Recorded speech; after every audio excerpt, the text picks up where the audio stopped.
Chapter 5, page 42. Hello, everyone. Welcome to the Condor Station. I'd like to give you a little bit of history and background for our Condor Recovery Program, and then I'll answer any questions you might have. I'll start with some history. In 1987, the U.S. Fish and Wildlife Service captured the last condor in the wild and put it into a breeding program. Imagine that was the last wild condor, and no one knew if the species could recover. Fortunately, the surviving condors mated and produced offspring. Now, after more than 17 years, there are 149 condors living in captivity and 99 flying free in California, Arizona, and Baja, Mexico. More birds are being released into the wild whenever possible, and we know that at least 5 pairs of birds are mating in the wild. So that's good news. Now, you can guess that we'd want to keep track of the birds in the wild. So how do we do that? We've used different tracking systems, but now GPS, global positioning systems, attached to the birds give us our best information. Just so you can appreciate our work, think of trying to attach one of the units to a bird with a 9-foot wingspan. Those wings could come close to knocking you out, and the beak is as sharp as the sharpest knife in your kitchen. This part of the job can be challenging. Anyway, GPS gives us a lot of data, geographic coordinates within 14 feet for up to 16 hours a day. This is very specific and useful information. One thing we've learned is that condors fly a lot more distance in any day than we ever knew. We've also discovered something that is very interesting and potentially even more helpful. We found that the species is intelligent and much more complicated than we thought. Until now, we hadn't really known how much condors actually have to learn to survive in the wild, but we now know that they do indeed have to learn to survive. An example of this comes from one of the mistakes we made in the early days of raising baby condors. We had humans taking care of the babies. The people wore puppets on their hands that looked like adult condors, but they didn't act like parent condors. They just used the puppets to give the babies food. Then those babies were put together with other babies and had no contact with adult condors.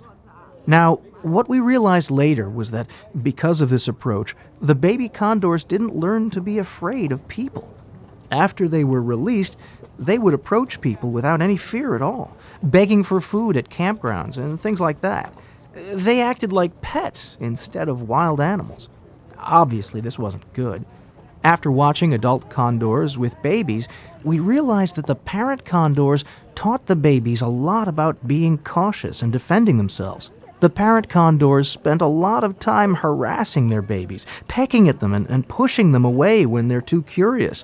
And this teaches them to be careful and to protect themselves. So now we consider this in raising baby condors. All the babies in the program are raised either by an adult condor or by a human wearing a puppet that looks like a condor. The humans are trained to act like a parent condor, as I said, pecking and harassing the babies. We found that baby condors raised in this way, actually taught to be cautious, are much more likely to avoid humans. Another area we've learned a lot about because of the GPS monitoring is the way groups of condors relate and work together. Condors are scavengers, so they need to look for dead animals to eat.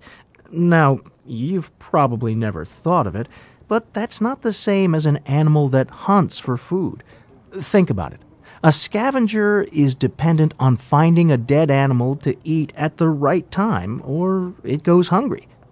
So what we found is that condors actually share information about good locations for food. There's actually a kind of apprenticeship where condors work together. A more experienced bird helps a less experienced bird learn where to find food. It's not really something you'd imagine birds doing, is it? Another surprising point is how social these birds are. Through the information from GPS units, we found that birds actually do like to socialize. One group of birds will travel about 160 miles down the coast to visit another group and hang out.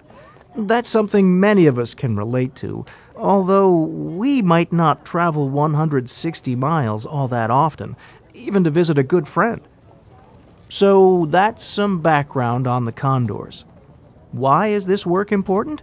Well, first, of course, we'd like to have wild condors living without interference from us. But in a broader sense, we can always learn. As I've mentioned, we found that condors are very intelligent, and their lives are more complex than we'd realized. So we never know what else we might learn, or how this information might apply to other animals' problems, or even people's problems for that matter.